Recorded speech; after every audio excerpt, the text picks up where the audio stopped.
দেখেন দেরিতে চলে আসছি আমরা ভাই বহুত সপ্তাহ ওটা একটু সামনে যেতে পারবি না? রিক্স নিতে হবে দেরি আচ্ছা আমরা ভিতরে গেলাম না। ওইদিকে দেখেন কোনো অনেক খুরুম আছে, ওইদিকে আরও অনেক যাওয়ার রাস্তা আছে ভিতরে, কিন্তু আমরা গেলাম না। কারণ এখানে আমি জানি অন্তত পক্ষে এখানে পোকামাকড় থাকে, সাপ থাকে বড় বড়, যার কারণে আমি ওদিকে আর ভিতরে গেলাম না। আমার বন্ধু রিকোয়েস্ট করছিল যদিও যাওয়ার জন্য, আমি তারপরে গেলাম না।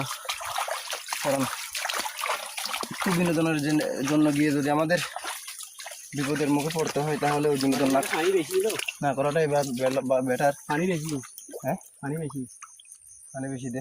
ও আমরা কোনো ভুল জায়গায় চলে আসছি। হাঁট বেড়া আসতে হাঁটা থাক নেবে পানি বেশি দেবো।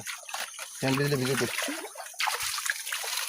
কিছু করার নাই আমাদের। অনেক মানে এখন অ্যামাজন জঙ্গলের কথা বলছিলাম, তার চেয়ে ভয়ানক অবস্থা হয়েছে আমাদের। হ্যাঁ পানি বেশি দেবো। আমি সাইডে দুড়ুম্বি অত তখন দুড়ুম্বি বুদ্ধি বুদ্ধি বুদ্ধুর ওষুধ নাই তো এই 17টা পানি এনে পানি দেখা যাচ্ছে 17 হয়ে দে না তুই সরাই দেয় বুদ্ধি। আমার বন্ধু যেতে কিন্তু বই করতেছে, আমি কিছু করার নাই। এখানে যেহেতু নেমে আসছি এখান দিয়ে